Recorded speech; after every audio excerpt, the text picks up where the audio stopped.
right, looks like everyone's here. Good evening, everyone. I'd like to call to order the regular meeting of the Town of Superior Board of Trustees for Monday, September 28th, 2020. Trustee Kevin Ryan will recite the Pledge of Allegiance.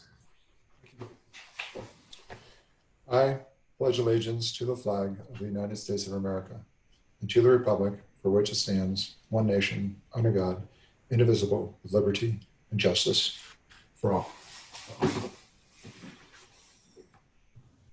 Thank you. Phyllis, could we have the roll call, please? Sure. Mayor Clint Folsom. Here. Mayor Pro Tem Mark Lasis. Here. Trustees Kim Lish. Here. Kevin Ryan. Here. Neil Shaw. Here. Laura Skwazinski. Here. Town Manager Matt Magley. Here. Town Attorney Kendra Carberry. Here. Town Clerk Phyllis Harden here. Thank you. Next is the approval of the agenda. Are there items on the agenda that trustees would like to change on the agenda? Yes, I'd like to pull item 5 and remove it from the agenda to be covered at a future meeting. All right. Any additional requests for change to the agenda? I'd like to pull 3E from the consent agenda. Okay. 3E, pull. Any additional changes to the agenda? Okay. So again, we're removing item number 5 from the agenda. Board members had additional changes we'd like to see on that, and so we'll be working on that before it returns, and then we're going to pull 3E from the consent agenda and discuss that as a separate agenda item. I'll take a motion to approve the consent agenda to approve the agenda as amended. So moved. Motion by Trustee Second. Lip, second by Mayor Pro Tem Lasis, and roll call vote, please, Phyllis. Lish. Yes. Folsom. Yes. Lasis. Yes. Ryan. Yes. Shaw. Yes. Skwazinski. Yes. Thank you. Thank you. The agenda is passed unanimously. And next is reports, issues, and questions. Who would like to start this evening? Ken, go ahead, and we'll follow that with Mark. He'll be up. Okay. So I attended the second of 2 budget meetings on September 21st. It was a productive meeting, and we got through the rest of the budget, so looking forward to approving that at a future meeting. And then also I attended on September 26th the Park and Jam event, and I just wanted to give a shout out to town staff for doing a great job with that. I thought the event was fantastic. It was very well done. There was I think good social distancing and safety, and it frankly was a great proof of concept for another one of these events in the future, and possibly a music festival. So well done. I don't know if anybody heard that because they've all frozen on the screen. Okay. We heard That's you. all I had, if you can still hear me. Heard you, but your connection seems to be a little weak, possibly. I will experiment with fixing that, but that was all for my reports. Thank you. Thanks. Okay, we'll go with Mark next, and then Neil. Good evening, everyone. I too attended the Park and Jam event on Saturday night. Just wanted to say good job to staff. It was a really creative use of the Town 15, and I think it was probably the first opportunity for people in our community to actually use the Town 15 other than just for overflow parking for Chili Fest. So it was interesting to see, what could be done with that parcel. So I thought it was a great community event. Look forward to future events along that lines. I don't have anything to report other than we have 2 upcoming candidate events on Wednesday. The Superior Chamber is hosting an event at 4 p.m. It'll be live streamed through the Chamber's website, and then that starts at 4 p.m. And then on Thursday at 6 p.m., I believe, is the League of Women Voters candidate forum. So pay attention to the candidate forums, and that's all I've got. Thanks. Okay, thanks, Mark. We'll go with Neil, and then how about Laura and Kevin? Thanks, Clint. On September 16th, I attended the monthly ProStack meeting. A couple of the items that were discussed there related to the 2020 budget, which we discussed last week. On October 7th, the joint issues meeting with Louisville has been rescheduled. The meeting is scheduled from 10 to 11:30 on Wednesday the 7th. Trustee Lish had expressed an interest in attending, but he has a conflict now at that time.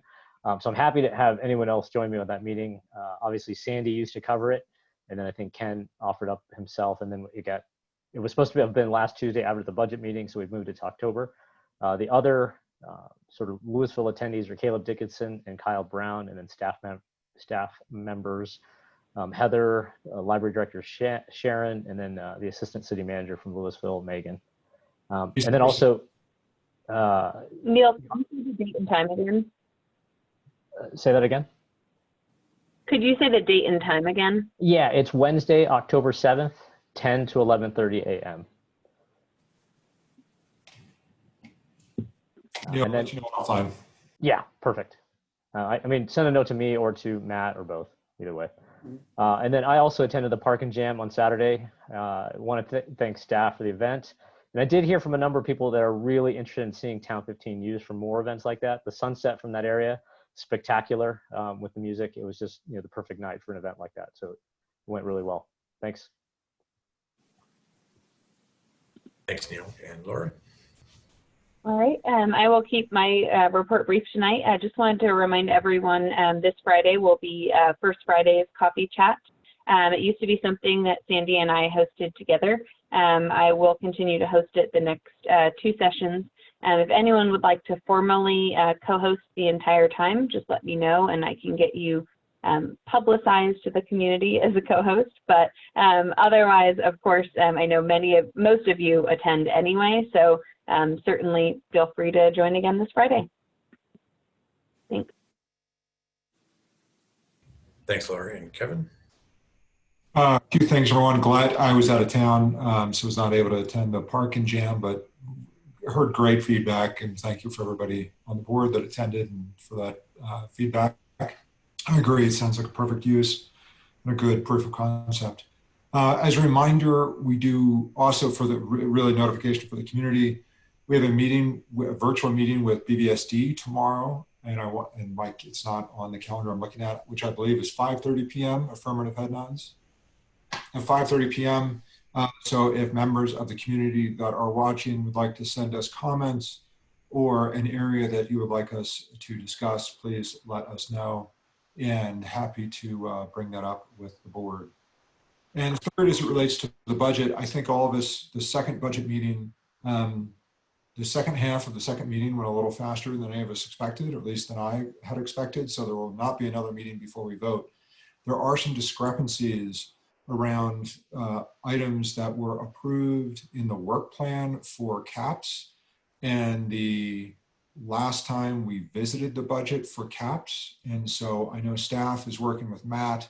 I just want people to be aware that when we talk about the budget on that final meeting, there may be some things that need to be adjusted real time or may not be adjusted real time, but usually we do those adjustments. We try to get some of those real time adjustments done before the final meeting. And I suspect, unlike last year, this budget meeting may require some dialogue. So just want everybody to be aware of that, not asking for a discussion at this point, just letting people know, keep an open mind for dialogue. And Matt and Paul, I know that's going to be a pretty major inconvenience for you guys if there are some last minute adjustments. So appreciate your flexibility and willingness to make those adjustments if that's in fact what has occurred. That's it. Okay, thanks, Kevin. And good evening, everyone. I have no further announcements, and we'll go to Town Manager Matt Magley. Thank you. I have nothing to report tonight. Okay. And Kendra? I don't have anything to report either. Thank you. All right, and Phyllis. No, I don't have anything. Thanks. All right, thank you. All right, next is public comment, and this is public comment on the consent agenda, which is item number 3, presentations or non-agenda items. So if anyone in the public would like to make public comment at this time, please indicate by using the raise hand feature on the Zoom platform. Looks like everyone's on Zoom versus the phone, so use your raise hand if you'd like to participate now in public comment. Going once, going twice. No takers for public comment. All right, we'll go on now to presentations, which is a presentation from Mountain View Fire Protection District, an introduction from them. Yeah, thank you, Mayor. I know I saw Chief Tom Bellato on, and I think Chief Dave Beebe from Mountain View Fire is on as well, but there he is. Hey, Chief. So Rocky Mountain Fire is our current fire protection district for the town of Superior. Been our fire protection district for the town for a number of years. Their service area also includes a large portion of unincorporated Boulder County and their open space, as well as other unincorporated areas like El Dorado Springs and the town of Marshall, and also the XL coal plant. Station 5, which is off Indiana, is the one fire station that Rocky Mountain Fire has in town. It's staffed 24/7 and has a full crew 24/7 with the proper equipment. Rocky Mountain Fire over the past year or more has been working with Chief Beebe and Mountain View Fire on a possible merger. That merger is moving forward and expected to be completed January 1 of 2021. Mountain View Fire serves a number of communities in Erie, Meade, unincorporated Boulder, and Will counties. And we thought it would be nice to have Chief Beebe attend the meeting and just introduce himself to the board and answer any questions you may have of him or his fire district or the merger, which is expected to consolidate services and increase efficiencies between the two districts. So with that, I want to welcome Chief Beebe, and Chief Tom Bellato is on the meeting as well. So if you have questions for him, feel free. But Chief, welcome to the meeting. Great, thank you. Glad to finally see you all. And oh, it looks like we got it changed. So names there. I think Chief Tombo had sent me the link, and I think it came up as him, but I'm not Mike. So. Oh, gotcha. Sorry. Okay. So yeah, I'm not sure how that happened, but moving on, it looks like it's got corrected. So great. Well, I can really answer any questions. I think Matt did a good job of running down the districts. As you said, Mountain View is an existing district. We cover Erie, Dacono, Niwot, Meade. So, and we've been working on this for quite a while, actually over a year. So the goal of doing this is really to, cut down on some of that duplication of services, get some greater efficiencies, and overall provide a better service and for all of our customers. So I think, that's kind of the short version. I'm happy to answer questions that you may have. That's probably the best use of time is go down that road. So you just start out and fire away, whatever's on your mind. All right, welcome, Chief. We appreciate you being here tonight, and we'll welcome you to Superior when that merger is finalized. Maybe talk a little bit about kind of what the general public will see, what will stay the same, what will be different in terms of naming and vehicles and just presence in the community, that sort of thing. Okay, no, that's great. On a day-to-day basis, not a lot of change in Superior. You guys already have a really good level of service right in the town there. So we're not planning on decreasing staffing or anything like that. You'll have the same level there on a daily basis. The things that you'll see more are if an incident were to get beyond a single engine routine call, there's a lot more resources that would be brought to bear. So it's more in that kind of thing that you're going to see some things. I think one of the greatest things you're going to see is through this consolidation is that we're able to lower the mill rate in in Rocky Mountains areas. So that's, you know, trying to accomplish some of the things that we set out to do, you know, making it more efficient. And some of that's, you know, possible because, like I said, we're not going to need the same number of administrative staff. And, you know, we're already finding through having a larger organization that we can save money like on insurance and purchasing and stuff. So those are some of the things that are behind the scenes you won't see. As far as trucks and stuff, this is really the easiest way to do this was to do an inclusion, and that's how we can lower the mill levy in Rocky Mountain side. So effectively what's going to happen is Rocky Mountain will dissolve, transfer all of their properties into the existing Mountain View Fire Protection District. So all of the naming will go to Mountain View Fire Protection District. That's what the district will be, is called, and will stay. So there'll be some lettering changes and some logo changes on the trucks, but fortunately we already use the same color, so that's good. So as far as the appearances of things, probably not going to be a big deal. Level of services, one of the things that we're excited about is we're going to have a little bit greater bandwidth in the area of community outreach and education by being able to combine those two districts into the larger district. That gives us a little bit more bandwidth. And we had some plans to do more things prior to COVID, which has kind of slowed all of us down. We're not able to get out in the communities as much as we want to. But you know, those divisions, as we get back to whatever new normal is you should actually see more involvement in the community and more outreach and education. But we'll have to see how the world plays out here in the next 6 months or a year. Other than that, Mayor, you had a multiple part question there. What else can I answer for you? What other changes? Maybe, well, thank you for that information. Follow-up question would be about coordination with Louisville. I mean, Louisville's probably our closest neighbor, and we've had a lot of collaboration, or Rocky Mountain's had a lot of collaboration with them over the years in terms of running calls together. And in fact, part of Louisville's district is within downtown Superior. So maybe talk a little bit about kind of how that will continue, or what changes we might see here with respect to Louisville's district. Yeah, absolutely. We work in that part of town. We already work closely with Lafayette, Louisville, Rocky Mountain. We all belong to an entity called the Boulder Valley Fire Consortium, basically, where we all meet. We've been working on becoming more efficient through the use of closest unit dispatching and combined protocols and stuff like that. I don't really see a lot of difference in the relationship. You know, I know Chief Wilson pretty well. We already collaborated on other things. I don't see that changing. I know that there's some things in the works, and I know that you are looking at a service agreement, but I don't really think that that's going to change a lot of things as far as running together, joint calls, stuff like that. We already do that with all of our neighbors that surround us, and that's kind of the philosophy I know that Chief Tom Bellato and Rocky Mountain have had as well. So, but you know, as we get further down the road, I'll be having more direct conversations with Chief Wilson as it applies to that part of the district. I just felt, you know, right now we're not merged. That's a little premature to get in there until we get a little bit further down the line. But long answer, sorry. Great, thank you. Questions from other board members? So I have a few questions.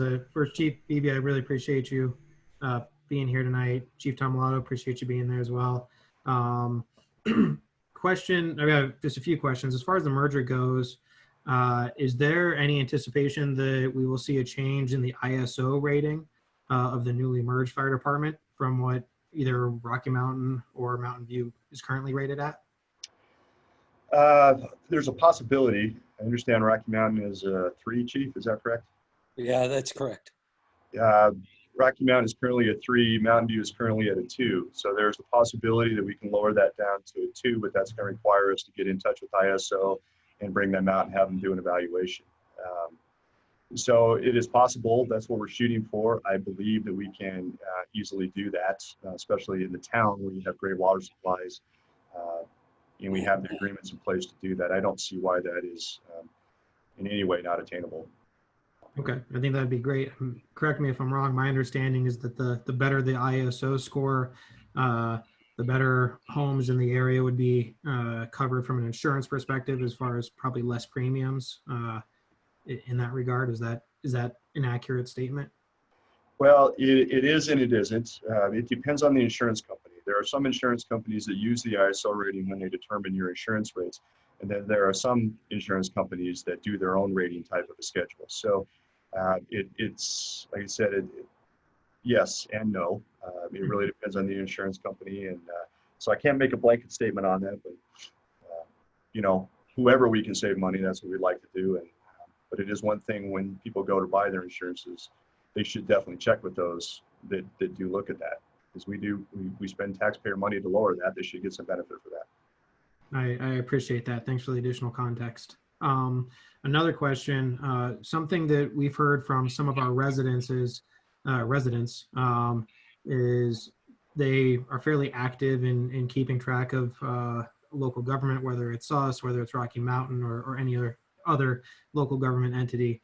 And there's been some questions about how information is transmitted to the public. And specifically, one of the things that I've heard is a request to have board meetings videotaped or have longer and more extensive minutes. That way it's more clear what exactly is transpiring in the meetings, especially given the distance between where we are and where the meetings will take place. Is that something that can be explored in the future? Yes, absolutely. We started videotaping our meetings last year, well, actually this year. So we've been doing it for about 6 months. I'll be quite honest, our technology right now isn't that great, and that's something that we are working on throughout the district, not only for the meetings, but with the pandemic, you know, and the social distancing, trying to do more of our training that way, and we are exploring the technology.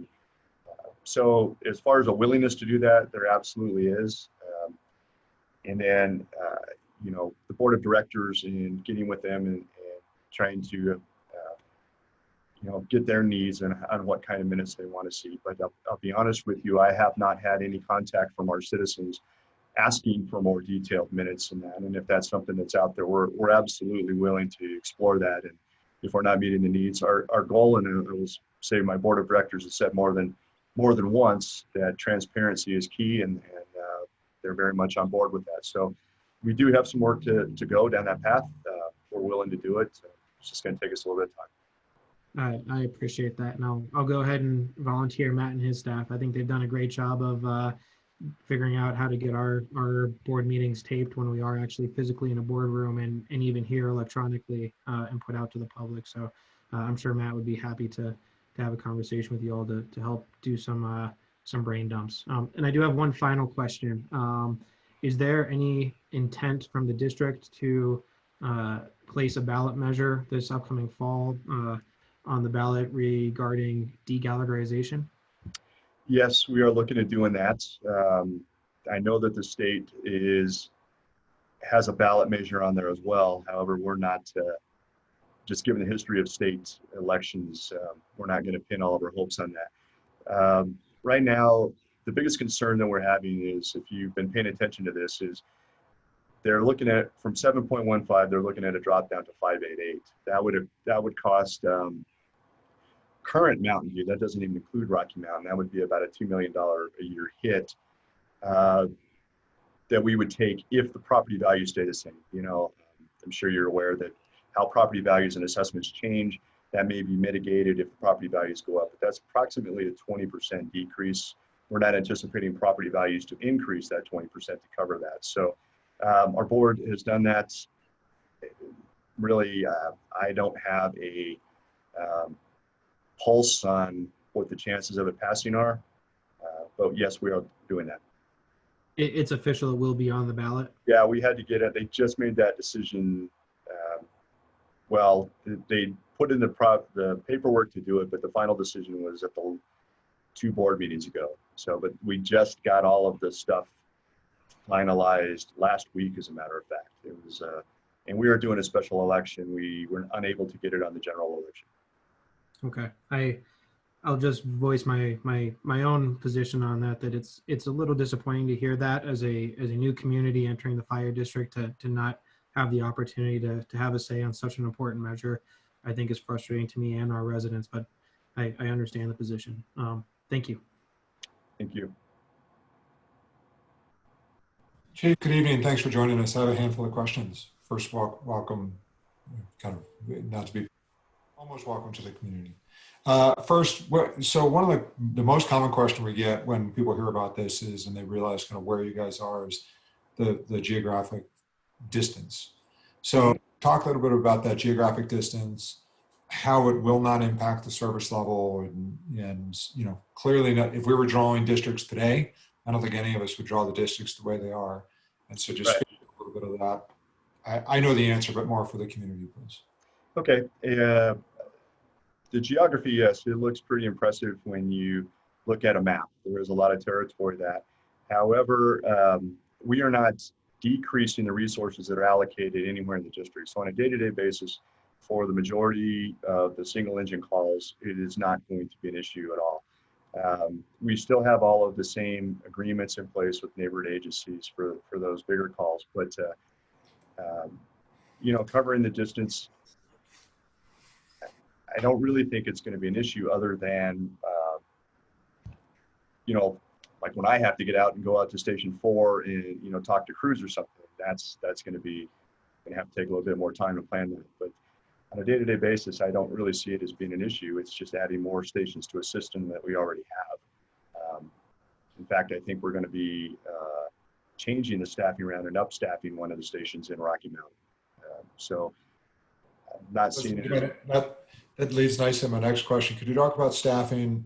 The firefighters in our community are part of the community, both from, you know, whether or not we see them raising the flag every morning or just at the 4th of July flipping pancakes. Will there be any changes to staffing in terms of up staffing, down staffing, or flexing into other houses? I can tell you definitively there will be no decrease in staffing. And we are looking, Mountain View has a policy that we do not run any fewer than 3 personnel on any engine company. And I know that one of the Rocky Mountain stations is currently running with 2, so that will be an immediate upstaff to 3 as soon as the merger takes effect. There may be some changes in how we operate a couple of the stations, but there will not be any decreases in personnel. So we're looking at this globally. Do we have the right apparatus and the right station based on having a bigger district? But again, there's no decreases to staffing. If anything, you'll see an increase in the district. And I know you're more concerned about the town of Superior, but in the district, Rocky Mountains district, there will be an increase in staffing. And in terms of leadership, you're chief over the entire thing, deputy chief, Chief Tombo, I don't want to announce tell me what's happening in terms of the leadership both from Chief Tombo as well as the deputy chief. Okay, great. Chief, you want to jump in there? Yeah, let me say hi. Happy evening, everybody. Evening. It's good to see you all. So I'll be assuming the deputy chief's job at Mountain View. It wasn't a filled position prior to us arriving and merging, so I'll be filling that slot. Sterling Folden, who's our current deputy chief, will be taking over operations for the entire Mountain View, Rocky Mountain pool of resources. So for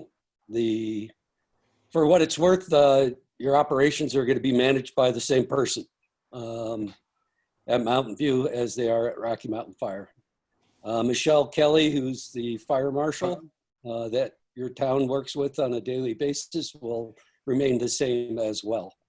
And she will have 2 offices, one at our Station 5, which is the Superior Station, and then one at headquarters where Chief Beebe sits. So I don't see, the transition of resources are pretty similar. The same folks that you're normally used to seeing, you'll see in the future. Great. It's important. Thank you. Chief Beebe, I understand that Rocky Mountain recently became a union shop. Are you guys a union shop? Yes, we are. We have been for 10 or 12 years now. Our firefighters do operate under a collective bargaining agreement. Rocky Mountain's union my understanding, the unions are handling their own business for the most part, but my understanding is that Rocky Mountains Union will fold into the Mountain View Union under their number. How they appoint executive board members and stuff like that is really under being handled by the unions themselves. Thank you. I know there's always an informal relationship with all of our first responders, with local communities, but the relationship with Lafayette was moving in a different direction. What will be that relationship with Lafayette in the future in this new fire district? Will it be the same as the relationship with Louisville, for example, same as Metro North? Yeah, okay. As you probably know, if you've been, I'm sure you do, Lafayette was involved in these discussions from the beginning, even before Mountain View was, and Rocky Mountain and Lafayette were working on that, and I'll let Chief Tom Blotto speak to that. However, they just felt that at this time it wasn't good for them to be part of the consolidation. But just because they've pulled out from that part of it hasn't changed the response at all. We still co-respond with them both on mutual and automatic aid. There's been no changes in that. I still meet with their chief, Garrett, with their interim chief. We've not changed a thing simply because they're not in the merger, that we operate the same as we do with all of our neighbors. But there's no co-location of our firefighters or any staff at Lafayette? No, and that was, Chief Tom Blotto can speak to that. Mountain View didn't have any involvement in that, so. Okay. My understanding is that's not happening right now, correct? Right. We had an MOU with Lafayette during the discussions to share resources. And when they terminated the discussions for the merge, the agreement was terminated. However, our district and Mountain View's district does have closest unit with Louisville and Lafayette. So the closest resource, regardless of what fire district it is, will still respond just as they do today, last year, and hopefully in the future, everybody will continue to stay within those closest resources. However, I do want to give everybody just a quick heads up. There has been some discussions at Louisville to move to a different dispatch center out of Boulder and into Longmont's dispatch center. And that will not be able to support closest unit if they do that. Now, again, I don't have any updated information when and if or when it's going to occur, but that is just something to that we don't have any control over. If they decide to go to a different dispatch center, they won't be able to perform closest resource. So, Chief, you'd have to explain that to me 3 times before I fully understood it. So with your permission, I'd like to take that offline. I think we have a joint issues committee coming up with Louisville, and maybe a topic and sort of understand your position, their position. And frankly, we have a customer relationship together, so I don't want to get too much in the weeds with them, but I think understand if we have any. They're doing it to improve the 911 service to Louisville. And that's the reason for it, but we could talk about it offline. I just wanted to make sure people are aware that we don't have any control over that aspect of it. I appreciate that. Thank you. I have a few more questions, so bear with me. Oh, please. Okay. Pivoting more to a finance angle, the mills are reduced to, I have my notes, 16 point. I think it's 2 something. I don't have it here in front of me. 16.247. Yeah. Excludes the bond, correct? It does. And the bond is a cap of 2? Chief? Yes, the bond is a cap of 2. It's down to 1 currently. And we adjust that depending on the revenues needed to pay the bond. So should we expect an adjustment up to 2 based upon any changes, or will that stay at 1? We don't have that financial data yet, so we don't know. We have to wait for the information to come from the county. Thank you. But it will not change for 2021? Is it set at 1 for 2021 or is it not set at 1? It's not set at 1 for 21 yet. Okay. Thank you. It's currently set at 1, But it's capped at 2 regardless. regardless, yes. Okay. Thank you. And I don't believe we'd see the new rate until 2022. Is that? Yeah, you're talking about the mills, the decrease in mills. I was talking specifically about the 2 mills for the bond. Correct. Yeah. Right. But yes, to be purpose of clarity for the scores of people watching from home, you're paying the decrease in mills you would see the residents will see in 2022 paying for 2021. Can we talk about the position of Mountain View around debt? The chief and the board at Rocky Mountain Fire have had a position that frankly I think the town of Superior has frankly supported and enjoyed, where they do not carry debt. I have not looked at your finances. Do you, as you look at how you were leveraged versus Rocky Mountain Fire, do you feel like it was a similar position, or do you have a different position around debt? No, positions are very similar. We carry no debt. We put money away every year to finance our capital. So our capital projects are fully funded. So when they're due, they'll be paid for cash. The current board of directors has supported that philosophy. It's been a philosophy almost as long as I've been here. So I do not see that changing. I don't see any need for us to take out any debt in the foreseeable future. Okay, thank you. Couple questions about Station 5, and I'm almost done. Okay. When there was a ballot measure, I think it was 2010, maybe 2011, around Station 5 and the enhancements, part of the reason for those enhancements were we were going to co-locate our police in Station 5 for kind of a first responder type center. That didn't last very long. As I understand it, as I heard from Chief a couple of years ago, and I was looking for my notes, I wasn't able to locate my notes, but I'm sure there would be some build out necessary. But assuming there was room, I didn't hear an objection from Chief Tombo to say, yes, we would be willing to have some co-located space with Boulder County Sheriff, with the fire, as originally, I'm going to put in quotes, advertised in 2010, 2011 during that ballot measure. Do you have a point of view around co-located space for all first responders, specifically Boulder County Sheriff and fire? Absolutely. We currently house a substation of the Boulder County Sheriff in our station in Niwot. And we have, we've co-located before. In fact, our station on County Line up till a month ago was hosting the Colorado State Patrol while their offices in Weld County were being remodeled. So we are open to it. We've done it in the past. I'll be quite honest with you, me and Chief Tom Bellotto have not had a conversation about that, but it's definitely something we would sit down and entertain.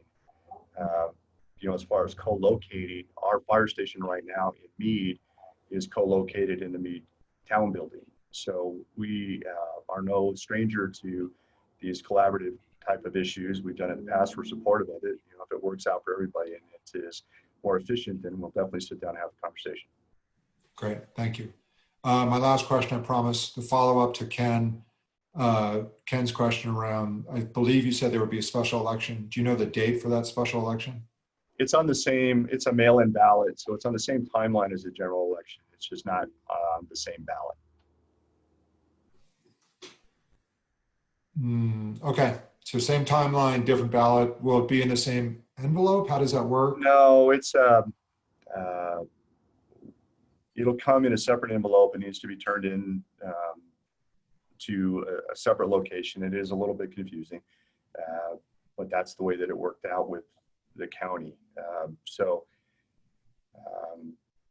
Yeah, and that's one of the things I'm not thrilled about, but that's how it worked out, is it had to be a special deal.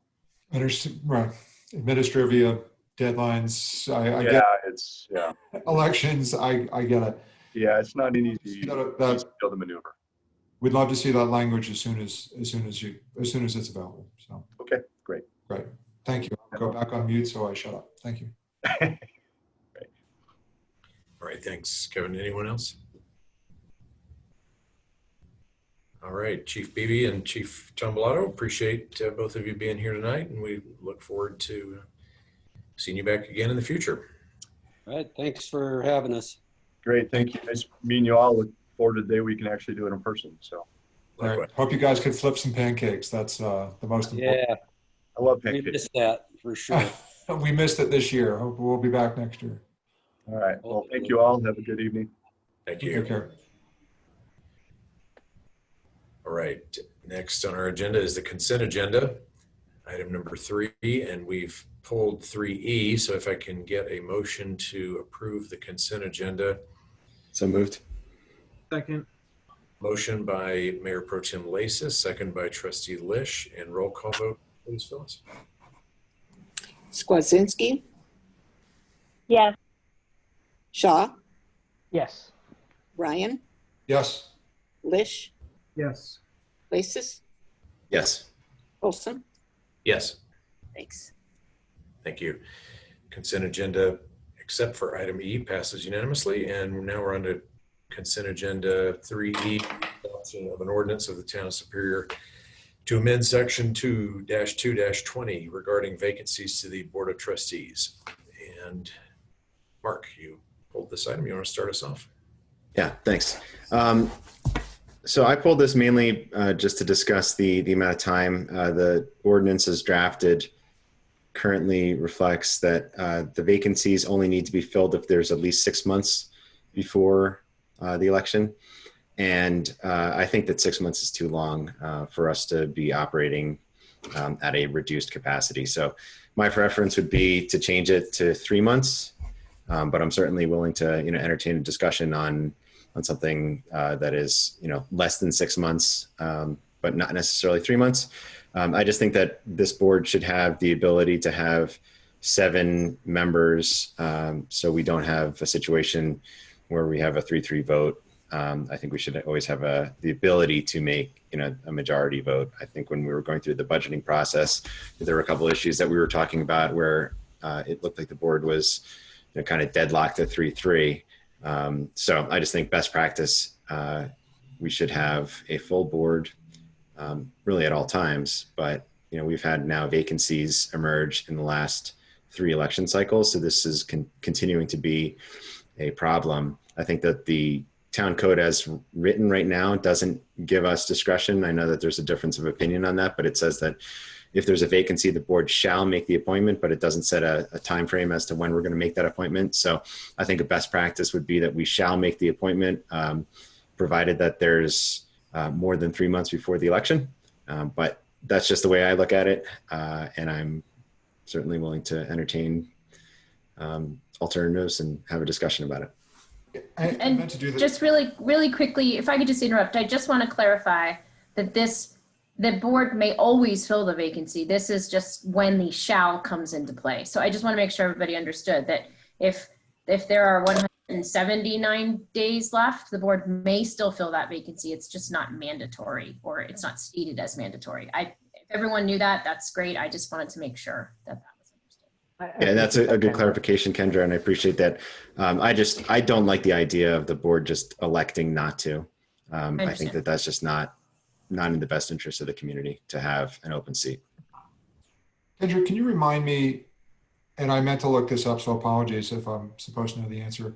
At what point is an election, if somebody was elected and then they resigned on day 10, right, and they have 3.9 years remaining, is that still a appointment, or is that an election? Because I know we've had interim elections in the past. Does our code cover that?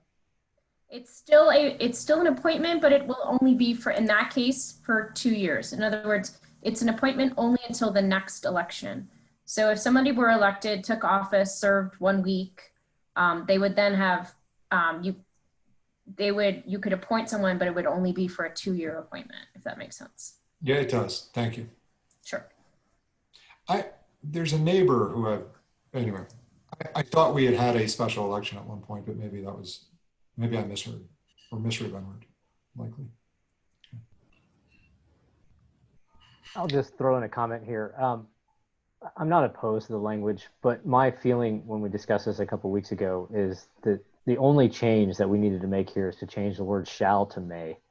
And I think everything else to me was just fine. I don't want to require future boards to have to fill the seat. I think it's up to the board as to whether or not they think there's an absolute need to do it.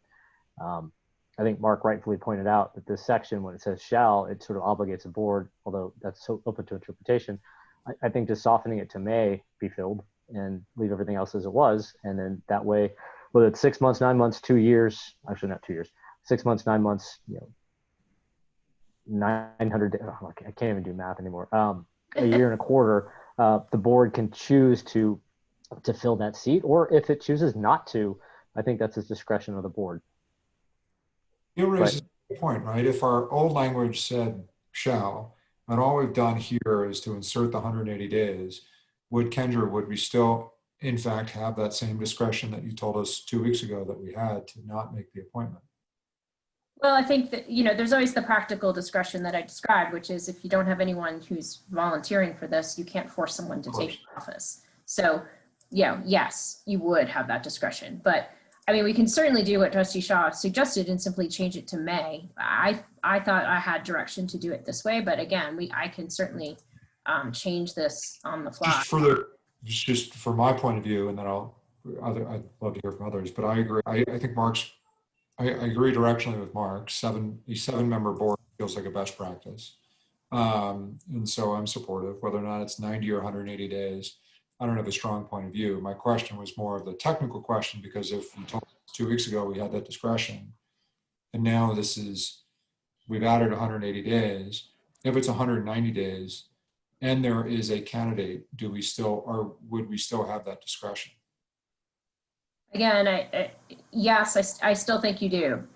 But if you want to be certain in that, we can clarify that further. However you would like to go is fine. I think it sort of clarifies if I were, on a future board and trying to weigh this, I think if, previously you said, well, you have the discretion, but now as you're reading the document, it says, okay, that implied discretion was inside 180, outside 180, your implied discretion is not quite as great as it was. So. And I would agree with that. Again, it's just the practicality of if you can't find someone to fill the seat, there's nothing you can do about it. So. Yeah, I'm not trying to negotiate against Mark, but 90 feels pretty tight. But if it was 90, I'd support it. But maybe 120 might be a little bit better, just to give us a little bit more breathing room. But directionally, this looks great to me.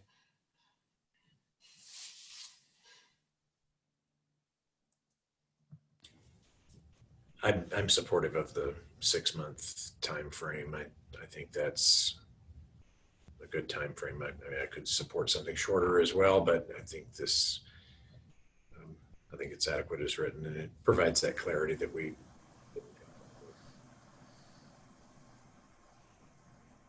I think I follow more along the lines as Neil. I think this is something that is better left within the discretion of each board that comes to this.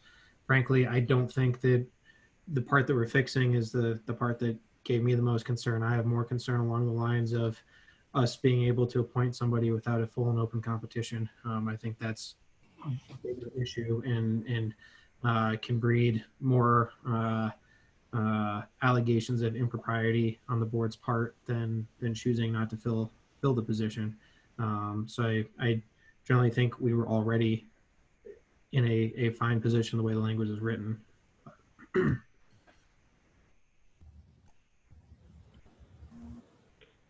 My opinion is, Ken, actually the opposite of yours. I don't really have concerns about us appointing someone without a competition, but I feel strongly that we should be appointing someone, even if we only have 1 or 2 meetings. I think otherwise my concern is that it discourages us from addressing important issues as they come up because we don't have a full board to address them. And I think we should always have a full board that is prepared to act on any issue.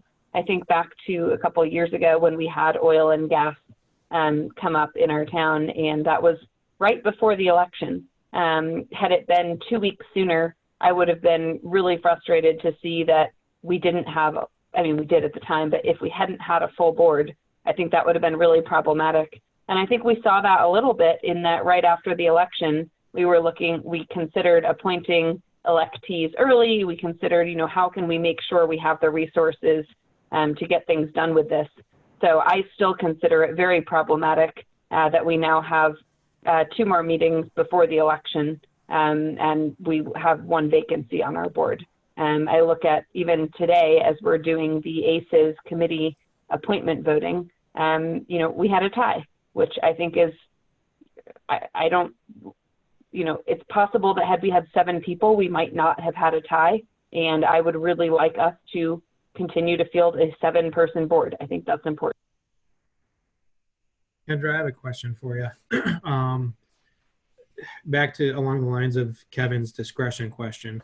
Let's say we do have a person who is left at, let's say, 181 days. So this supposedly triggers a requirement for us to have to fill the position.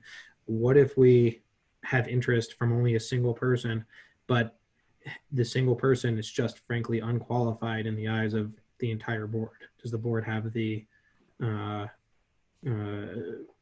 ability to not appoint? Yes. I mean, we could make an appointment without actually putting this out to the public. We could just say, we're going to appoint a former trustee because they've got experience and, they can step right into the role without, needing to be trained or anything like that. So in terms of, getting somebody to just essentially substitute for, the current board member who has now vacated their position, I think what we need to be thinking about it is, how do we remain a functional, board that can continue to operate in the event of, some sort of problem that emerges? And there's nothing magical about the fact that we've just had 1 vacancy over the past 3 election cycles. We could have had 2, we could have had 3. And then we're getting into situations with, we can't even make a quorum. So, I just think that it would be a best practice for us to, for the public to have an expectation that we're going to actually fill that vacancy. How we go about doing it, I don't think we necessarily need to decide that right now, because I think circumstances can change. There may be an appropriate time to say, we're going to have an open call to the public, and if you want to volunteer, send in your resume and we'll interview candidates. But there may be a situation like Laura referenced where we had an actual, emergency, like with the oil and gas situation, where it might be really important for us to say, we just need another trustee or 2 or 3, whatever we need. And we're going to ask the people who have previously served, or we're going to ask, former planning commissioners, because they're used to doing quasi-judicial things, because we just need somebody who can serve for a temporary basis. I would also say, while I certainly do not look to our federal government at the moment as our example, there are so many instances in the federal government and in state governments of leaders appointing people. This does not always have to go out to the general public. The general public has elected the 6 of us to do what is best for the town. And sometimes that does mean creating a temporary appointment, even when the public themselves has not had the chance to weigh in, has not had the chance to vote. I think, Ken, to allay your concern, I'm certainly fine with even saying we're posting on the website that we are going to be filling a vacancy and you have a couple days to let us know if you're interested. But I think it is well within our rights and our jurisdiction to appoint someone, as Mark said, especially someone who has served before, is someone that I would feel confident could step into this role quickly and be able to do a good job. And that's fine. I just want to be clear. Everything that you two are making the argument for, we have the ability to do right now. We can appoint somebody. It's within our power. It is within our jurisdiction. It is within our realm of ability. So again, my point is that everything you guys are arguing for, we can already do. It is just at the will of the majority of the board, which I think is important. I guess the question then is, do you think that it's appropriate for us to say, we don't need to fill this vacancy? I mean, it's happened 3 election cycles in a row, and does the public expect us to actually field a full board? personally, I think that they do, and I think that they should have that expectation, and I think that that's the job that we should do, and I think that that's what the code says, notwithstanding the fact that we've interpreted it differently over the past 3 election cycles not to fill it. So, I mean, I like the idea of actually forcing our hand. Yeah, I mean, Mark, it doesn't, I mean, I agree with you, because future boards will look at this and just assume, once we've all moved on, that 181 means you shall and 179 means you may, even though shall, you may have some ability. I'm totally, and I think we could probably talk this thing to death. I like the fact that we're going to leave the process, whether or not it's open call, appointment, details of the application, up to future boards to decide. My only comment would be the 90-day window would be after somebody submitted their papers to file for an election. My objection the other day was, I think it should be an open call. And that open call should include former trustees, people that may run, may not run. And if they, just looking potentially, if some future board said, okay, because it's 90 days, let us not allow Jane Smith to put her application in, or let's dismiss her application because she's already filed papers to be a trustee. I personally do not worry about putting my thumb on the scale. I want to bring in the most qualified candidate. And if Jane Smith was the most qualified candidate, I want her. And so I would suggest I'm fine with 180. Mark, if you want to bring it in a little bit, let's bring it in, but let's not bring it in inside of 120 to make sure that that future board will not say, well, that person's filed papers, because they would not file papers. They probably wouldn't file papers outside of 120, because that would be, early August. And papers are usually submitted in mid to late August. I don't know if that made sense. Kendra's giving me one of those looks, but. No, I'm not. No, I think I understand. I mean, that's part of the issue that has come up before, is that people don't want to nominate or to appoint certain people who may be candidates because they feel that it will give them an unfair advantage in the upcoming election. So I understand your point. Yes. Okay. So I'm square with what's been proposed. And if Mark proposed 90, I propose 120, and let's see where we land. Aren't we talking 180 days here?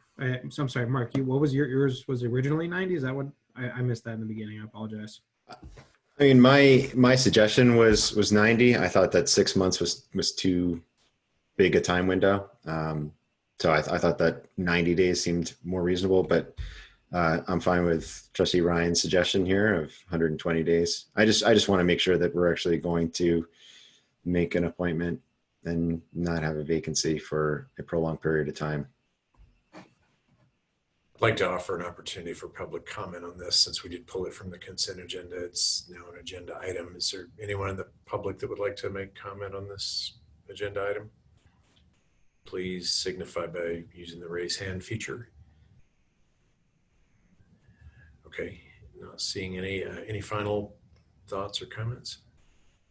And I'll entertain a motion. Just a question. I mean, so if we're talking 90 or 120, because I just want to talk specifically about dates, right? If the election is historically November 5th, so to speak, July 5th would arguably be the 120-day mark, correct? Give or take. Sounds about right. Okay. So if we're saying 120 days, at that point, no one would have registered to run for election. So there's no risk, so to speak, of tainting the pool. But inside that, then we start running into the who's running versus who's not running. And I think part of I think where Ken's coming from, and Laura, I do agree that historically people have been able to appoint whoever they want. I think we just have to look at some of our East Boulder County neighbors to see the blowback they receive for appointing without an open process. And I think it's something that we should tread carefully on, because I think it can be something that can get messed up if we try to rush it just to fill a seat. So I'm okay with 120 days or greater. I'm actually more in the bucket of 180 might even be better. But I also think this changing the word from shall to may give you some additional degrees of freedom. So that if at the end of the process you find that you cannot find anybody that you like, you can just simply walk away and say that we can't, and we will wait till the next election. I'm really supportive of making this as short as possible. I mean, I like Mark's suggestion of 90 days. I think it's important for us to have a full board, as I stated. And I mean, I think something like 6 months, I mean, to me, that's crazy that we would leave the position open for 6 months. I think even 120 days, 4 months, that's a very long time. That's a very long time for us to, try to keep important things off the agenda because we don't have 7 people to vote on them. I think it's important for us to fill this with, as quickly as we can. And when it comes to with the points around it being before or after candidates have already filed, to me, that's irrelevant. We can leave that as Kevin mentioned, we can leave that up to the individual board in those sets of circumstances.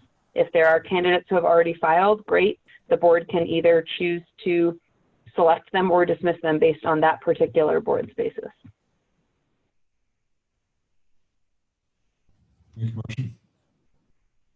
I'll make a motion to approve Town of Superior Ordinance number O-14 Series 2020, an ordinance of the Board of Trustees of the Town of Superior to amend Section 2-2-20 regarding vacancies to the Board of Trustees, subject to the modification that instead of it being 6 months, that it is 4 months, so 120 days. Second. Okay, motion by Mayor Pro Tem Lasis, second by Trustee Ryan. Any further discussion? Roll call vote, please. Lasis, Yes. Folsom, Yes. Lish, No. Ryan, Yes. Shaw, No. Skwacinski, No, and that puts us at a tie. Exactly my point. Motion fails. All right. Someone like to make a new? I'll go ahead and make the motion as originally written. Do I need to reread that or? Sorry, I didn't hear that. You're just making a motion to approve it as submitted? Yes. Do I need to read it or is that sufficient? That's sufficient, unless the board would like you to read it. All right, motion by Trustee Lish, second by Trustee Shaw. Roll call vote, please, Phyllis. Shaw, Yes. Ryan, Yes. Lish, Yes. I'm sorry, Yes. thank you. Lasis, No. Folsom, Yes. Skwacinski, No. Your motion fails. Okay. No, the motion Wait, no, it passed. didn't. It passed. The It was motion- 4-2. It was 4-2. Sorry. Motion passed. All right. Thank you. That was harder than it should have been. All right. We are on now to item number 4, adoption of a resolution appointing members to the Advisory Committee for Environmental Sustainability. Thanks, Mayor. Yeah, we have one vacancy on this committee. The board interviewed 4 residents, one on July 13th and the other 3 on September 14th to fill this vacancy. The board has submitted their vote for the preferred candidate, and I think Gregory Patton. Phyllis, is that correct?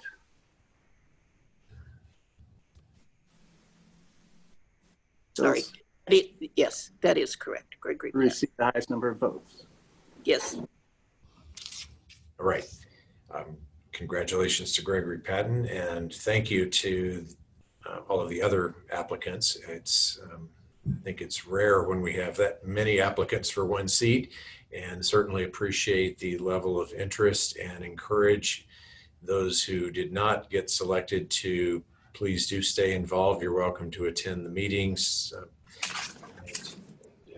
be a part of the discussion as a member of the public, and over time there will certainly be opportunities on this and other committees for appointments, and would encourage those to apply again as they are able to do so. But I want to welcome Gregory Patton to the ACES committee.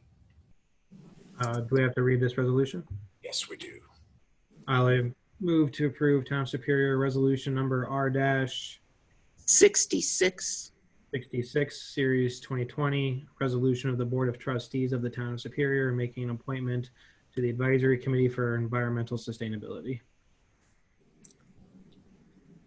All right, motion by trustee Lish. Second by Mayor Pro Tem Lasis. And roll call vote, please, Phyllis. Lish, Yes. Lasis, Yes. Folsom, Yes. Kwasinski, Yes. Shaw, Yes. Ryan. Yes. Thanks. Thank you. Motion passes unanimously.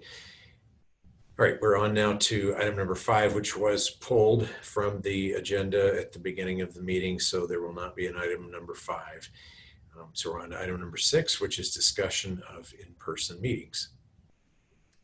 Thank you, Mayor. So I received emails from a couple board members who had stated that they would like to attend board meetings in person, volunteer to come down to town hall and attend the meetings that way. My response to board members was I thought it'd be better to have a board discussion about this, since I see board meetings as an action of the board. So how the meetings are run should be something that the board should discuss and decide how you want to proceed. And I think they were open to that. And so we've agendaed this tonight for your discussion and direction to staff on how you'd like to proceed with the possible attendance of board members in town hall, in the boardroom, and then also the possibility of residents coming down for public comment or attendance. All right, thanks, Matt. I'll just kick it off by saying I think all of you would like to have things back to somewhat normal and be in person, have our in-person meetings back. I miss the opportunity to interact with all of you in person, both before and after the meetings. I think it's there's just something about building working relationships when you can have some just personal discussions about what's going on with family and otherwise. And I miss our meals that we would have before meetings. So I absolutely miss that, and look forward to getting back to that. But at the same time, I think we've got to be realistic about where we are with this pandemic and follow the advice of our county health authorities, which my read of that advice at this point is to maintain virtual meetings when possible. And we seem to be doing a pretty decent job with that. And so that's my position. So welcome other discussion. So Clint, I'll go first. I have 2 quick thoughts. Number one, I just, in my heart, I have a problem with our town. We are asking members of Matt's staff and Matt to show up at the office, to run the town. And because I'm somehow elected, I get to be different and come in virtually. To me, that just feels like an unlevel playing field, and I don't like it. I think we either need to be all in and we say, this is, the situation. If you feel safe, you should be there, or we should shut it down and get on the other side of this pandemic. Right now, and I know some people feel strongly we should be shutting everything down, right? I feel like Matt is doing a nice job asking certain members of his team to be in. And I think certain members of our team can also be in, assuming appropriate social distancing and wearing a mask. And I feel like it's an unlevel playing field. And I'm being a bit of me personally, I don't want to use the word, but I feel like I'm being a bit of a hypocrite personally when I know somebody's coming in and unlocking the door every day. And I'm in the safety of my own home when I could be just as safe, in my view, at town hall. Second, I do not feel like we're making inappropriate accommodations for members of the community. We know there are members of the community that are not coming into Zoom because they have technology barriers. And that makes me sad. Outside of public safety, Our next job is to get feedback from the community. And I worry that we are not getting that feedback. We are not getting the public comments. I'm not sure I can remember a single meeting in the 4 years I've been a trustee where we didn't receive a single public comment on anything. I think maybe there was one before. And I think a part of that is we have a smaller pool of people that are coming down and making public comments. So for me personally, those are the two reasons. Number one, feels like it's an unlevel playing field. Members of staff are coming in. Why shouldn't we if we feel safe? And number two, I do not feel like we are properly accommodating residents who would like to be in person. And if somebody wants to be in person, I feel like I should be there to respond or to listen. Kevin, thanks for that. I actually echo a lot of what you said. I'm also the other person who asked to get this on the agenda because I think we needed to have a dialogue. We've traded a couple of emails and some folks have had strong opinions one way or the other, but we haven't actually had a public meeting dialogue. And I also find it fascinating that Boulder Valley School District, which is also covered by Boulder Health, they had an in-person meeting last week on Tuesday. All the board members were on site. They all wore masks. Everybody else, presenters and the public comment were over Zoom. And then if you look at what's in the memo, a lot of our neighbors, other municipalities with other health departments have moved to in-person.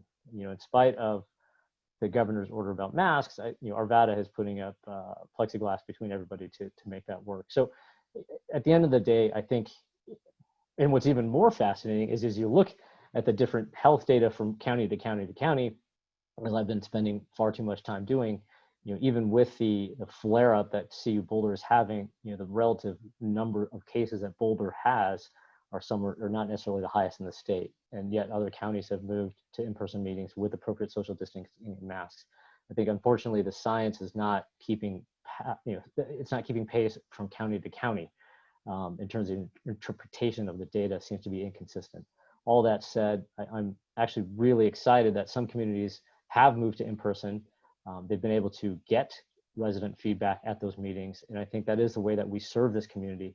And at no point do I ever consider that everybody in the board would have to go, but I'd like the option to go to in-person. I think we all have our level of risk. We all manage it appropriately. I have elderly parents. I see them infrequently, but we have been managing those risks as well. So I feel very strongly about this for a lot of the same reasons that Kevin said.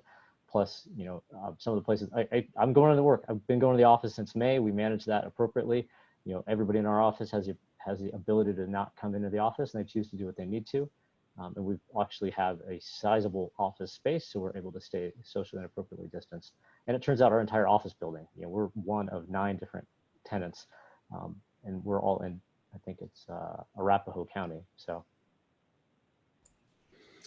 I was having sorry, go ahead, Laura. I feel extremely strongly about this in the opposite direction. The very beginning of our state order says that we should stay home as much as possible. And as much as possible doesn't mean let's find reasons to go into a room together. Let's, find accommodations. It's stay home as much as possible. So far, I have yet to hear anyone report on something that we have not been able to do virtually that we could accomplish by being there in person. We talk about community members who are not comfortable with Zoom as technology, and I completely understand that, but that's why there is a telephone option. And I think we have very few members of the community who don't know how to use a telephone, while I certainly understand that they might not be able to be on video. Furthermore, when we're saying you are just as safe at town hall, that is 100% inaccurate. Masks are wonderful, and I really want to be clear that I'm a staunch advocate for everyone wearing them. But pretty much every scientist also says that they are not 100% effective. Of course, there are differing opinions on are they 70% or are they 90% or 40%, but they are not 100% effective. So if we are to convene in person, in masks, socially distanced, we are still taking a risk. And again, I have yet to hear any reason to take that risk because it's something that we're not able to achieve.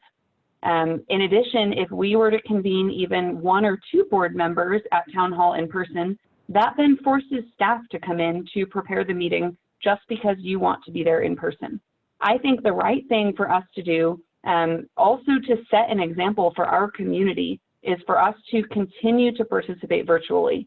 Again, if there are things that I'm missing that you think we can achieve in person that we can't achieve in Zoom, I am all ears for that, but let's solve those problems rather than stating a blanket, let's go into the building just to look good. I think it's a bad look for us to be in person, and I don't care if other communities or other entities are meeting in person. If we lived in Florida where the bars are at allowing 100% capacity and lots of other people are going into the bars, would you be sitting at a bar right now without a mask? Because I don't base my decisions based on what other people are doing.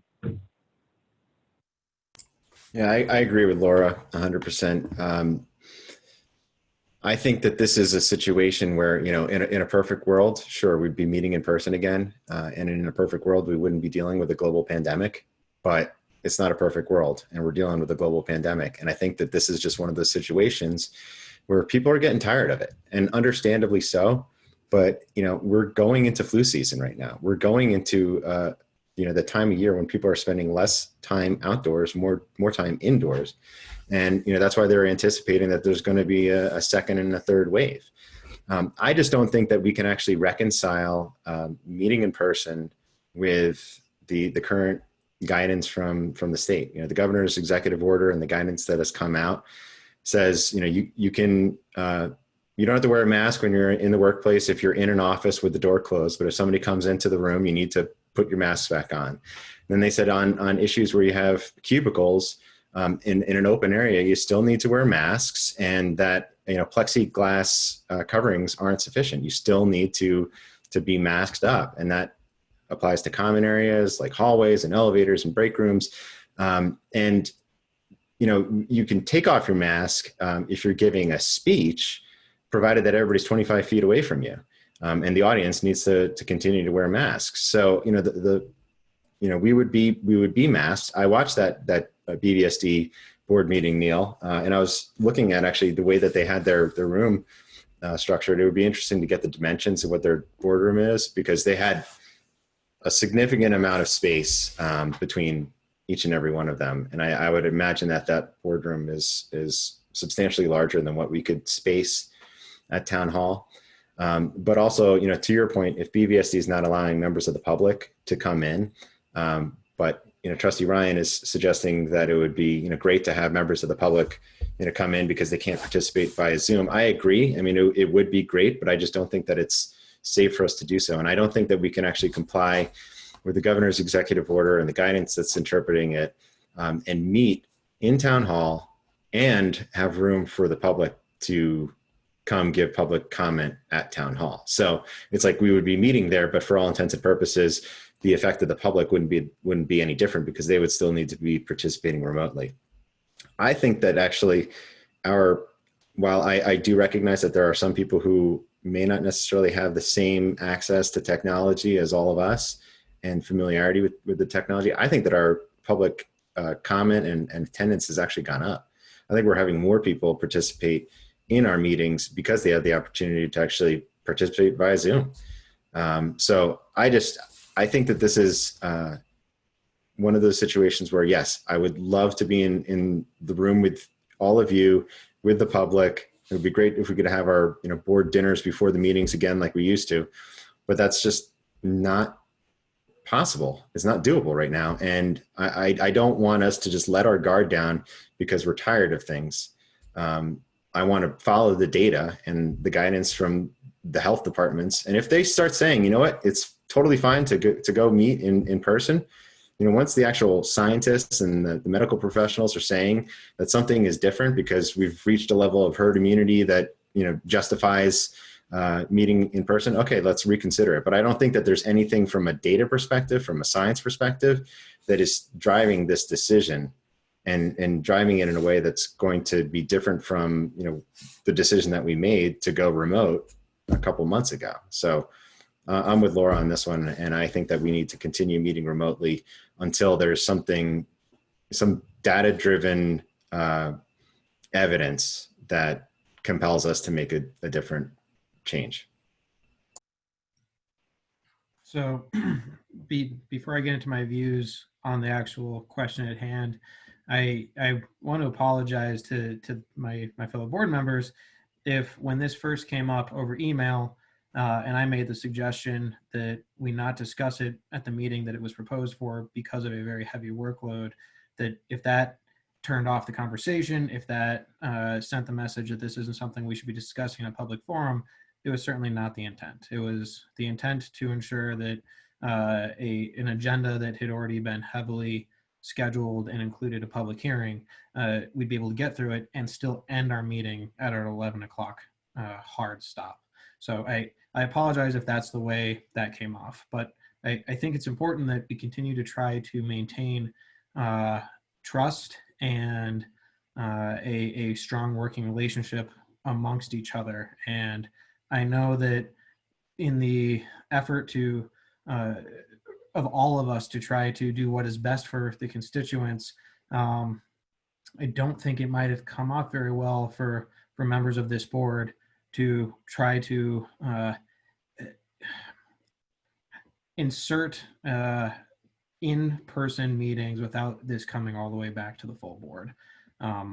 It was a board decision to go 100% virtual, and for suggestions and pressuring of the town manager to do anything other, I don't think that's an appropriate position to put the town manager in, and it sends the wrong message to the rest of us. I think it's something we all need to discuss, and I hope that if there are concerns or are problems with the way we are operating, let's bring it to everybody. Let's talk about it in a meeting, at a retreat, whatever the right forum is. Let's just make sure it comes to all of us, because I know there was probably no intent at all whatsoever of ill will or anything that in that action, but that it can certainly be construed in that manner. But as far as the actual meetings in person, I generally agree with what Laura and Mark said.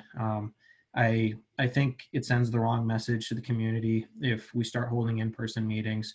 Our number one priority, and I think I've heard every single person on this board say it, is ensuring the health and safety of our community. But holding in-person meetings, we are intentionally putting people into contact with one another and increasing risk. We have a process that is working quite well right now. I like what Mark said, I've actually received lots of feedback that residents appreciate the ability to call in and participate remotely rather than having to physically drive down to town hall. I will say if there are people who can't participate because of technological problems, let's figure that out. Let's work with those people so they can participate. Those people also have the ability to send us emails. We have not cut off anybody's ability to communicate with us. And I think it's important that that message is out there and that we are all ears and we want to hear from our community. I hear the argument, Kevin, that you're making about whether there's a bit of a mixed message in that we have town staff working in town hall, but we're not there. And I think it's important to understand that there are certain jobs that must be done in person for town staff, and there's certain jobs that don't have to be done in person. I leave it to our town manager to figure out the best way to manage his staff in that risk and ensure that he is managing the risk appropriately. And if there are positions that can be done remotely, that those positions are done remotely. I think it all comes down to limiting and managing risk. So I fear a circumstance where we have a agendaed board meeting that has something that is so passion evoking that we get the number of people that showed up for, say, the Park at Rock Creek application physically at the building to talk to us. That is not a circumstance that we can maintain everybody's safety, and I don't want us to whether intentionally or accidentally get into that situation. So I will, for the foreseeable future, continue to support a virtual meeting until our health department states otherwise. So just a couple of follow-ups. I mean, I don't want to say that the Zoom thing isn't working.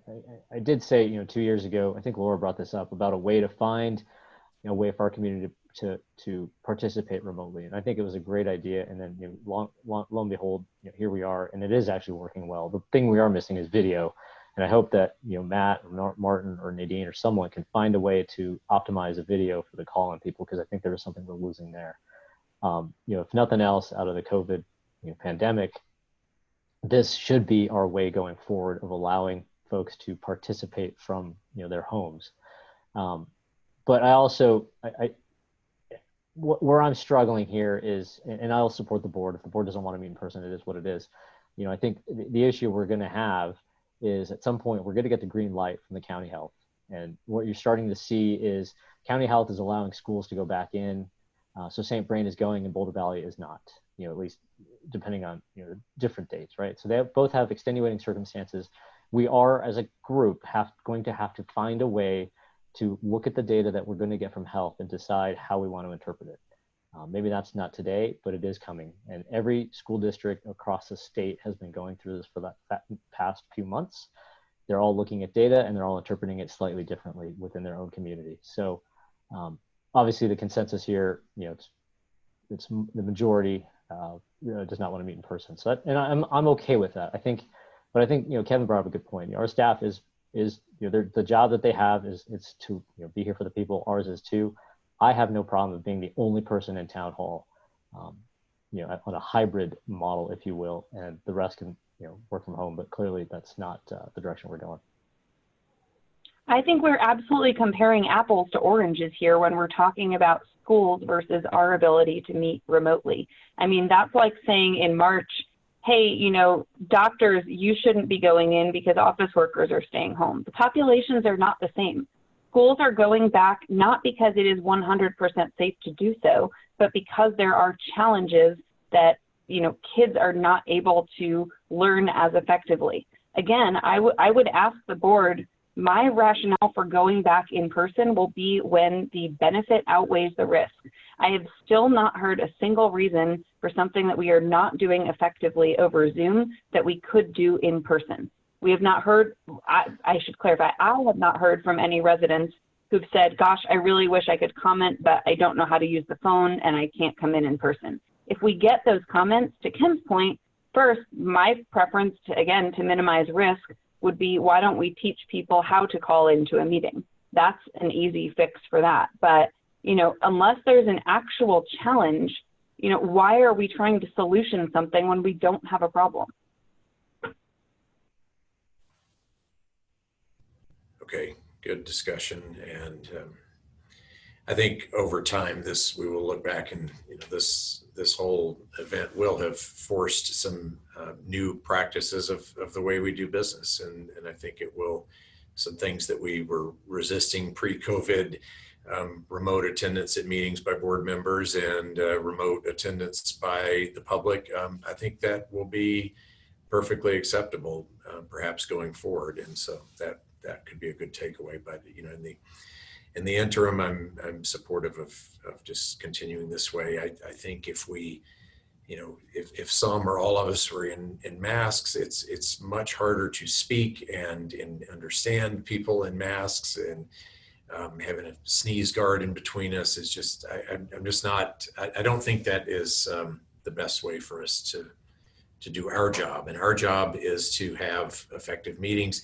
I mean, our meeting attendance has been excellent through this pandemic, with board members being here virtually. And so I think we continue doing our job as mayor and trustees through this format until we get other direction. Let's just make sure, two things. Number one, let's make sure we open this up to public comment at the appropriate time.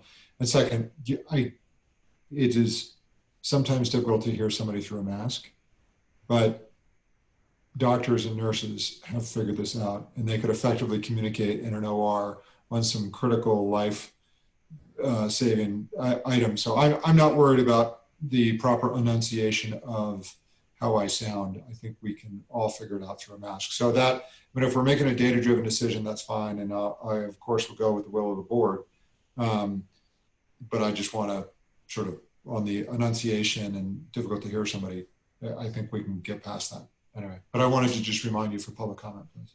Thank you. Appreciate that reminder. And we'll go now with public comment. If anyone in the public would like to comment on this agenda item, please signal by raising your hand, and we'll call on you. Anyone in the public like to comment on this item? All right, we have one. Maggie Bolden, you're up. Please go ahead. Hi, I'm Maggie Bolden, and I don't live in Superior. I actually live in Denver, but I've been listening to, ever since we went virtual, I've actually been listening to all of your board meetings. I find them fascinating. And I just wanted to tell all of you how much I appreciate your conversations, and I really appreciate how thoughtful you all are in weighing whether it's this or any other issue that comes to the table. So I just wanted to say that and compliment you on what a great board you all are. Thank you. We appreciate the comments and appreciate you watching. All right, Chris O, you're next. There I am, unmuted. Yeah, I think something that's really cool about this is we can attend. You don't have to, not that it's a far drive, but you can sit in your house, as it looks like most of us are doing, and we can obviously go get something to eat. But I think having virtually, I think it really opens it up to a lot more people. The few times that I have gone to a board meeting, there's a handful of folks. And I think, again, if you're looking to accommodate the people that can't attend virtually, I think you're going to get more people attending. So I don't see what the problem is. I don't think we need to be arrow catchers of trying to have, a board meeting with everybody in person just to prove a point in the beginning. That's all I got. Chris, thanks for the comments. Do you mind saying your last name for the record, please? Oaks, like the tree, OCHS. Thank you. Appreciate that. All right. Any additional public comment on this agenda item? All right. Seeing none, we'll go back to board for any final comments. All right. Seeing none, we'll conclude this item and just with the direction to continue with virtual meetings for the time being. All right, next on our agenda. Just one thing for clarification, Clint, and maybe Kendra, you could just weigh in. Our remote meeting policy, is that tied to our disaster declaration or emergency declaration? I believe it is. We can certainly look at changing that at any time. In other words, if we've all decided that this is a system that we want to keep going even outside of COVID, we can certainly look at changing that. As I think the mayor was saying, attitudes have certainly changed. That was frowned upon before, but I think post-COVID, it will be a lot more common. So anyway, we can certainly change that if the board would like, as things hopefully get better. Thanks. Okay. And my question was just, I believe our emergency declaration that I think amended doesn't have like a sunset clause, so it's in effect until we repeal it. So the same would go for the meeting policy. So we don't need to take further action to continue the status quo. We would just need to take action to change it. That's correct. Right now, your policy, it's not specific to the COVID pandemic, but it is specific to a state of emergency. So in other words, during the flood, you could have done this, anything that's a declared state of emergency. And the way we have it written is both a town and state declaration. Again, we can loosen this up. I drafted this on March 13th. So again, it was pretty strict at that point. If we need to loosen it up, we can. But right now it has to be any state of emergency. I have a client in the mountains who had their remote meeting policy at this point is based on the fire, not on COVID. So. Okay, thank you.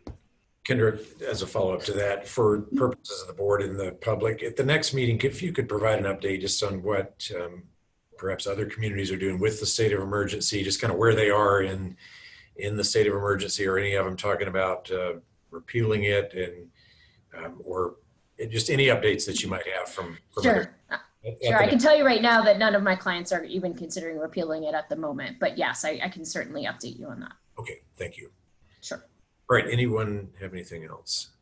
All right, next is item number 7, executive session. And I'll read these 2 items that we have for executive session. And this, I believe, is the first and only executive session we've had since going remote. So we'll need to kind of do it a little bit differently than we've done with executive sessions when we're together in person. So item 7A, to executive session for the following purposes: to hold a conference with the town attorney, excuse me,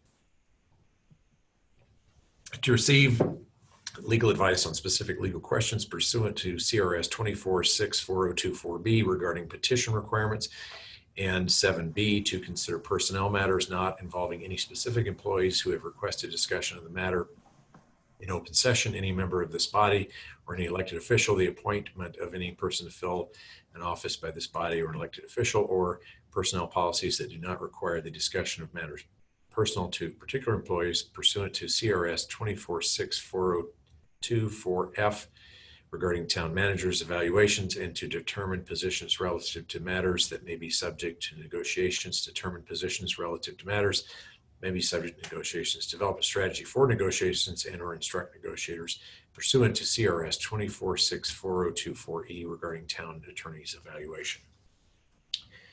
All right, we're also kind of at that point where we might want to take a break, and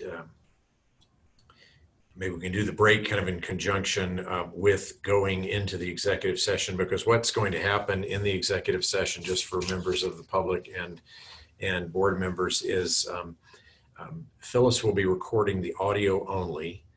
We will be able to see each other video and audio. It will become a locked meeting. Martin is going to kind of control that at the staff level. He's going to notify me when that is done, and we're in a locked meeting. And so there will be no video recording, but there will be an audio recording just for the master recording for the town. So Kendra, anything you want to add to that? No, that's all very helpful. Thank you. I was going to ask about that. So thank you. All right. All right, so at this point, we need a motion to go into executive session, and motion second vote. Is that correct? You just can, I'd like, after a motion and second, I want a discussion, please. Okay. So moved. I'm sorry to even say this, but you have to actually read the whole motion. I apologize because I know it's long. But because there was just a case on this, I'm being really strict about it. I apologize. I don't have that pulled up if somebody else wants to read it. So the thing I just read it. Okay. All right. Well, okay, then go ahead. Say so moved. That's fine. Okay. I make a motion to go into executive session for all the reasons that Clint just read. Thank you. Second by Mayor Folsom. All right. You want to do discussion before vote, Kevin? Yes, please. The purpose of, you made a conjunctive end between parts A and B. A was read to hold a conference with the town attorney to receive legal advice on specific legal questions pursuant to CRS 24-6-4024B regarding petition requirements. I do not feel like those requirements have been met. I will be voting no against that session, that motion, because of the conjunctive A and B. Had it been separated, just B, I would have voted yes, but because it was A and B, I'm voting no on the motion.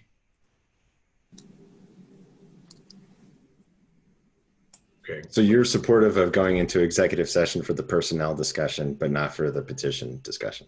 Yes, sir.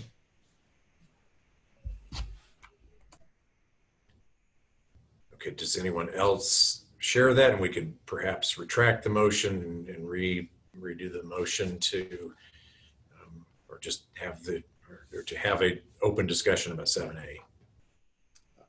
So I don't necessarily feel strongly about the petition topic. I do think this is an issue that could come before us again, and I think merits a discussion with town council to kind of explain the requirements and give the board advice about those requirements and how they could play out again in the future. So I think that it's appropriate for a executive session, but I'm also not necessarily wedded to it and happy to have the discussion in public. I didn't make the request to have this as a executive session, nor do I know what questions my fellow board members want to ask our attorney. But I will be supportive of any board member that feels it's necessary for them to conduct their duties to have this discussion. I will support it and vote in favor of it.